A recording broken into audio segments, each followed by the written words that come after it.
Having explored the landscape of moral life, we now turn our attention to a question that has captivated thinkers for centuries. What truly constitutes ultimate goods? Specifically, we're diving into the medieval quest for understanding happiness, or beatitudo as they called it, and its intimate connection with friendship. We'll be focusing on three towering figures, Augustine, Boethius, and Thomas Aquinas, but also touching on a fascinating contrast with Boethius of Dacia. These weren't just abstract exercises, they drew from both ancient philosophical traditions and Christian revelation, requiring careful discernment rather than simple mixing. Augustine kicks things off with a powerful, almost axiomatic statement. Everyone wants to be happy. Not just some people, not just under certain conditions, but every single human being, no exceptions. Think about that for a second. It's like saying gravity applies universally, even if sometimes we feel weightless. For Augustine, this isn't just a psychological observation, it's the fundamental engine driving all human action. Why do we do anything? Because we're chasing this elusive state of beatitudo. But here's the kicker, his second big idea. Nothing in this world, absolutely nothing, can fully deliver on that promise. Even the highest peak of human achievement, like the love of wisdom and God, doesn't guarantee complete, reliable happiness right here, right now. This tension between the universal desire and the impossibility of fulfillment through created things is a recurring theme, first explored in his early work on the happy life, and revisited throughout his major works like Confessions and The City of God. Now, let's zoom into Augustine's Confessions, Book 10. This is pure introspection, a spiritual journey inward. He uses this verb transibo, I will go beyond, repeatedly. He starts with the physical world, beautiful, yes, but it just points back to the Creator. He made us. Then he moves up to the soul, the animating principle, superior because it gives life. But still, he goes beyond. Beyond the soul's capacity to perceive, even beyond the animal souls, lies the mind, the self. And where does he find this self? In memory. Memory isn't just a storage bin for yesterday's news. Augustine describes it as incredibly powerful, holding images, ideas, mathematical concepts, feelings, even the very act of forgetting. It's the seat of his consciousness. This is my mind, this is I myself. But then the crucial question arises. If memory is the self, what's beyond memory? What are the foundational structures, the quasi-ideas, that shape everything we think, desire, and do, often without us even realizing it? So, what Augustine identifies as these foundational structures are happiness, beatitudo, and truth, veritas. Think of them as deep-seated instincts, almost like axioms we operate by. Everything we do, every thought, every feeling, is structured by these two primal forces. And here's the payoff. When these two align, when we experience that profound, enjoy truth, gaudium de veritate, Augustine believes something remarkable happens. The absent, transcendent God becomes tangibly present within the soul. It's like finding a hidden room inside yourself, a non-locative place, locus non-locus, where God dwells, recognized precisely because of this inner resonance with truth. His meditation on memory, then, isn't just self-analysis, it's a spiritual exercise. The more you know yourself, the more you grasp God's immense transcendence, yet simultaneously, you recognize his unique signature, that ineradicable joy in truth, embedded right at the core of your being. Okay, let's switch gears to friendship. Augustine sees it as deeply intertwined with happiness, but also with misery and death. He acknowledges the classical Roman ideal, borrowing Cicero's definition, emphasizing agreement, goodwill, and affection. He definitely values the positive side of friendship. However, he brings a distinctly Christian lens. He argues that the classical view, while valuable, is incomplete. Why? Because it often ignores the harsh realities. Friends die, causing grief. We tend to underestimate mortality. We risk idolizing those we love, and we can be overly optimistic about life security. So, what's the Christian upgrade? Trust in God, belief in providence, accepting death as inevitable, forgiving others, and holding firm hope in ultimate happiness found in God's vision. This leads him to propose a more realistic, humble, and charitable approach to friendship, one that acknowledges our shared vulnerability and doesn't rely on illusions. Augustine's own life provides a stark illustration of this. Around age 20, he lost a close friend, someone his own age. Looking back years later in his Confessions, he pinpointed the source of his devastating grief. He had loved a mortal as though he would never die. That unrealistic expectation shattered when faced with loss. His conclusion? True happiness in friendship comes from loving with an awareness of mortality. It's about savoring each precious moment, knowing it's finite. But crucially, he adds, This kind of realistic, appreciative love requires faith in God's providence and the promise of eternal life. It's not just about coping with loss, but finding a deeper, more resilient form of happiness. He even crafts his own personal beatitude, weaving together scriptural phrases, highlighting love for God, friends in God, and even enemies because of God. This interplay of friendship, happiness, misery, and mortality reappears later in his writing. In The City of God, Augustine revisits this theme, contrasting the various answers ancient philosophers gave to the question of life's ultimate goal: pleasure, virtue, active life, contemplative life, etc., with Christianity's answer. He emphasizes how fragile and contingent human life is, plagued by injustice, war, sickness, mistakes. Against this backdrop, what's the best source of happiness available in this life? For Augustine, it's the loyalty and mutual love of true friends. But even here he cautions against utopian thinking. Friendship is a mixed bag, happiness and misery are intertwined. More friends mean more potential for sorrow if they suffer or die. The lesson isn't to become cold or detached, building a fortress around oneself. Instead, it's to affirm all reality, both the good and the bad, as part of God's larger, partially visible plan. By seeing ourselves as pilgrims on a journey of faith and hope, we can find reasonable happiness even amidst suffering, partly because life offers genuine goods, but mostly because we look forward to unshakable, unconditional blessedness in eternity. Augustine's thoughts on happiness and friendship resonated deeply throughout the Middle Ages and Renaissance. Thinkers like Erasmus and Thomas More were steeped in his ideas. Elred of Rievaulx, a Cistercian monk, really ran with the idea that heavenly happiness is the fullness of friendship, with earthly friendship being a kind of preview, a foretaste. He used terms like felicitas and beatitudo almost interchangeably. Anselm of Canterbury echoed similar sentiments. Interestingly, over time, the term felicitas started to be used more broadly for general happiness, influenced by Aristotle's ethics, while beatitudo became more specific to the eternal bliss of heaven. What makes Augustine's approach so compelling? It's his honesty about the messy reality of human experience, the highs and lows, the contradictions, the ambivalence. He doesn't shy away from misery, obsession, or illusion when discussing love and friendship. Yet, through it all, his hope remains anchored in the belief that creation is fundamentally good, and that even suffering can have a redemptive purpose.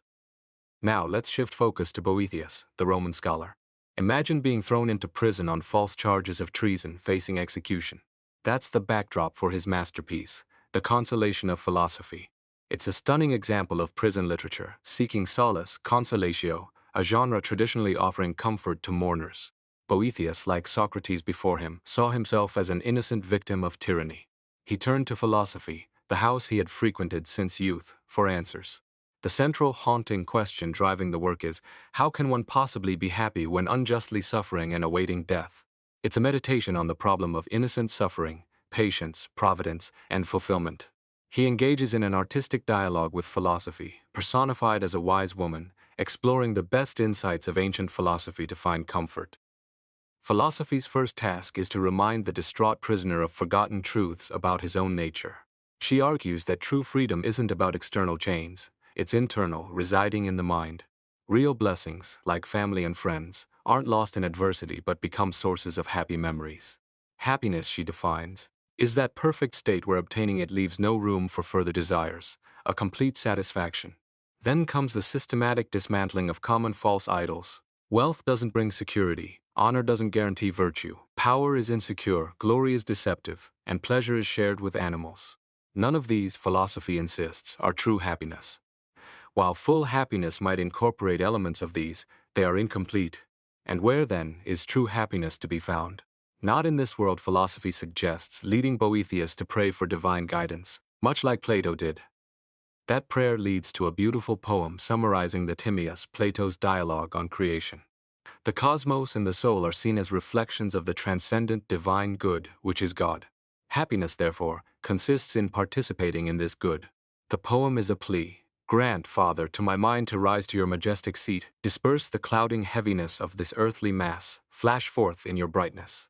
The rest of the book builds the case for God's providential rule over the universe, reconciling it with the apparent triumph of evil. Drawing on Plato's Gorgias, Book V tackles the big question: how can God govern everything justly if humans have free will?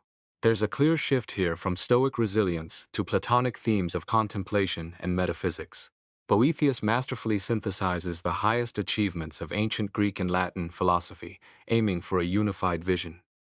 A natural question arises. If Boethius was a believing Christian, why didn't he immediately turn to Job's suffering or Jesus Christ as the ultimate example of innocent suffering? Why is there no explicit Christian content in the Consolation? Several reasons are suggested. Perhaps he was working within a preset philosophical framework, following his early training in Athens where philosophy came first. Some words in the text resonate with biblical language, but there are no direct quotes. The effect of the work was profound. It offered a defense of providence and divine order, using only the tools of ancient philosophy. During the medieval period, this reception was massive. It suggested that reason, developed through philosophy, could lead to the same truth about God and the universe as revealed faith. This had a huge impact on how medieval scholars debated the relationship between faith and reason. Moving forward to Thomas Aquinas, we encounter perhaps the most systematic treatment of happiness in the Middle Ages, found in his Summa Theologiae, specifically questions 1 through 5 of the Prima Secundae Pars. Here, Aquinas lays out the general nature of life's ultimate purpose, and then presents his mature conception of beatitudo, or blessedness. This section is considered exceptionally coherent, blending rigorous philosophical method, deeply rooted in the Aristotelian tradition, with a clear theological framework. His core argument is that the ultimate end, the highest happiness attainable, is the beatific vision of God. In essence, Aquinas uses the sophisticated tools of ancient philosophy to construct a powerful piece of Christian apologetics. It's worth noting that virtue ethics plays a central role in his thought, connecting him strongly to Aristotle's influence. Aquinas structures these questions meticulously, each with 8 articles, plus objections and replies, showcasing his dialectical method. Question 1 establishes the premise. Humans naturally seek an ultimate good, as we always desire things for their perceived goodness. Question 2 dives into the specifics. What is this good? He systematically examines 8 candidates, drawing heavily on Boethius's arguments against them. Can happiness be riches? No, money serves us. Fame? Also external. Power? Morally ambiguous. Bodily goods? The body serves the soul. Pleasure limited. Any created good, by definition, incomplete. Following Augustine, Aquinas concludes that only God, the complete and infinite good, can truly satisfy our innate desire for beatitudo. Here, Aquinas addresses a key objection, rooted in traditional Christian Platonism. Shouldn't beatitudo be primarily an act of the will, i.e., love, rather than the intellect? Aquinas counters by distinguishing 2 aspects of happiness, its essence and the delight associated with it. He argues the essence cannot be an act of will. Why? Because attaining an end isn't the same as the act of willing towards it. Desire is movement towards the end. Delight comes after the end is present. Think about acquiring money. You don't get it the moment you wish for it. You grasp it, and then you delight. The same applies to an intelligible end like God. First, you desire it. Then, through an act of the intellect, you attain it. Finally, the delighted will rest in that attainment. So the essence of happiness is an act of the intellect knowing God, and the resulting joy belongs to the will. Interestingly, Aquinas interprets Augustine's famous joy in truth as referring to this final stage of happiness, where the will delights in the intellect's successful attainment of the good. What about friendship? Does happiness need friends? Aquinas respects common sense here. For the kind of conditional happiness we can hope for in earthly life, where factors like health and possessions play a role, friends are indeed necessary. We need to love, and friends help create the supportive environment. However, when thinking about perfect heavenly beatitudo, the situation changes. Loving the infinite, divine good doesn't require any supplement. Friendship in heaven won't be a condition for happiness, but rather its accompaniment. Aquinas draws on the distinction inherited from William of Auxerre between perfect beatitude future saints and imperfect beatitude present life. Rather than dwelling solely on earthly misery, Aquinas wisely focuses on valuing positive experiences in this life that relate to perfect happiness, seeing earthly happiness as analogous, not just a vague similarity. Aquinas' intellectualist account of beatitude, placing the intellect at the center, sparked significant debate, particularly with John Duns Scotus. This became known as the intellectualist-voluntarist controversy. Scotus, a voluntarist, argued that human dignity rests not primarily in intellectual vision but in the free movement of the will. For Scotus, the core of perfect happiness lies in the will's free act of loving God frutio, not just the intellect's apprehension uti. Knowledge is necessary, sure, But love is the defining feature. This wasn't just semantics, it touched deep theological and philosophical issues. How is heavenly happiness enjoyed? What determines the will? What's the intellect's role? How does free choice function? These debates shaped much of later medieval thought. Were there intellectuals in the Middle Ages, in the sense of people whose deepest satisfaction came from pure thought? Absolutely. Let's look at two examples. First, John Scotus Erigena, a 9th century Irish scholar. In his Paraphesian, he famously declares, "No other reward, no other happiness, no other joy do I ask of you except to understand your words, for this is my supreme felicity." He boldly claimed, no one can enter heaven except by philosophy, equating philosophy and religion. For Eriugena, pursuing wisdom was rational worship, the path to truth-based happiness, and a foretaste of heaven. Fast forward to the 13th century, and we meet Boethius of Dacia. His essay on the highest good or the life of the philosopher caused quite a stir, praising the philosophical life intensely. Linked with Siger of Brabant, he became associated with the radical Aristotelian movement that led to the 1277 condemnation. Some see him as a proponent of naturalism, though he might have been a Dominican. Boethius of Dacia's argument is quite direct. If anything divine resides in man, it's the intellect. Therefore, the supreme good must lie in the use of the mind, both speculative knowing truth and delighting in it, and practical doing what's right. The greatest happiness belongs to God, the perfect intellect. For humans, the good of the intellect is truth, and the good of the practical intellect is moral virtue. So the highest good for us is to know the true, to do the good, and to delight in both. He acknowledges faith teaches of happiness in the life to come, and this life prepares us for it. His moral standard? Actions directed towards this supreme good are right, all else is sin. He admits this is an elitist view, few pursue wisdom. But for the philosopher, intellectual delight is insatiable, echoing Ibn Rushd's idea that the quest for knowledge pushes us towards the first cause. Essentially, it's a condensed presentation of Aristotle's ethics and metaphysics, concluding with the unity of the philosophical first principle in God. Siger of Brabant, Boethius's colleague, also championed a purely philosophical conception of happiness, focusing on contemplating God's essence, which led to condemned propositions like, we can understand God in his essence in this mortal life. The big question arose, could Christians embrace Aristotelianism, especially via Ibn Rushd, without undermining faith? The rediscovery of Aristotle's works created excitement but also tension.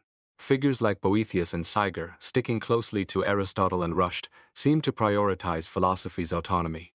Boethius's essay, celebrating the philosophical life above all else, struck many theologians as problematic. The 1277 condemnation included propositions reflecting their views, like no state is more excellent than studying philosophy. The issue wasn't necessarily denying God, but the perceived clash between reason philosophy and faith tradition theology. Their strict adherence to Aristotle and institutional constraints likely prevented a more nuanced exploration of reason's role within faith. While some hail them as precursors to modern thought, their context complicates that label. Let's briefly touch on theories of friendship. Medieval thinkers didn't invent these ideas from scratch, they built upon a rich ancient heritage. The Pythagorean idea that friends have all things in common pops up everywhere. Augustine tried this communal living thing early on, later finding echoes in monasticism and the early Christian community. Eldred of Rievaulx explicitly linked monastic life and future heavenly happiness to this shared ownership. Stoic ideas filtered through Cicero and Seneca were influential too. Cicero emphasized friendship's roots in nature and virtue, a sentiment Aquinas echoed, every man is by nature a friend to every other man. Seneca focused on friendship as mentorship and educative love, fostering self-knowledge. Aristotle's comprehensive theory, translated into Latin, was crucial. He argued that friendship requires proper self-love, allowing us to see another as another self. We need friends for self-knowledge and generosity. Aquinas saw a striking parallel between Aristotle's friend is another self and the gospel command to love neighbor as yourself, extending benevolent respect to all other selves. How did Christianity add its own flavor to these ideas? Medieval writers consciously engaged with biblical stories like David and Jonathan, Proverbs, and Jesus' words like I call you my friends. Jesus himself became identified as the foundation of spiritual friendship. Certain classical emphases, like the strict equality and similarity in virtue required of friends, were somewhat softened by Christian values. Prayer for friends, forgiveness, bearing burdens, and even pardoning enemies. Some thinkers, like Richard of St. Victor and Henry of Ghent, even tried to ground friendship in the Trinity, seeing the Father, Son, and Holy Spirit's self-giving love as the perfect model. Perhaps the most defining novelty was the inherent link forged between friendship and heavenly happiness. Earthly friendships were seen as a foretaste, a preview of the ultimate communal joy in God's presence, as Elred put it, when friendship extends to all, and all extend it to God, since God will be all in all. Most medieval thinkers discussed happiness both individually and socially, given the assumed human sociability. However, unlike Plato or More, there wasn't a serious utopian blueprint for a perfectly happy society. One exception was Joachim of Fiore, a 12th to 13th century reformer. He interpreted Revelation's millennium passage as pointing to a future era of messianic peace and justice under Christ, a temporal state of happiness at history's end. This had echoes of earlier Christian chiliastic movements. In the 13th century, some even tried to calculate when this age would begin, envisioning scenarios like religious unity, the abolition of war, or a new spiritual age. Though influential and sometimes controversial, Joachimism didn't gain widespread acceptance, largely due to Augustine's dominant anti-millennial interpretation. Still, some argue secular progress narratives owe a debt to Joachim's vision of inevitable historical progress towards unity and peace. Overall, medieval thought acknowledged human dignity and the potential for good, but also recognized the persistent flaws in human history, often looking realistically otherworldly for the ultimate fulfillment of beatitude. So, wrapping up, we've seen Augustine laying the groundwork by connecting happiness, truth, God, and friendship through deep introspection and a critical look at worldly pursuits. Boethius demonstrated philosophy's power to offer solace even in the darkest hours, pointing towards happiness through reason's pursuit of truth, ultimately God. Aquinas then brought systematic rigor, using Aristotelian logic to define beatitudo as the intellect's vision of God, with friendship playing a supporting role. Later thinkers like Eriugena and Boethius of Dacia explored the intellectual dimensions, navigating the complex relationship between reason and faith, while figures like Joachim looked towards eschatological fulfillment. It's a fascinating journey through how medieval minds wrestled with these timeless questions, blending ancient wisdom, Christian faith, and the raw texture of human experience.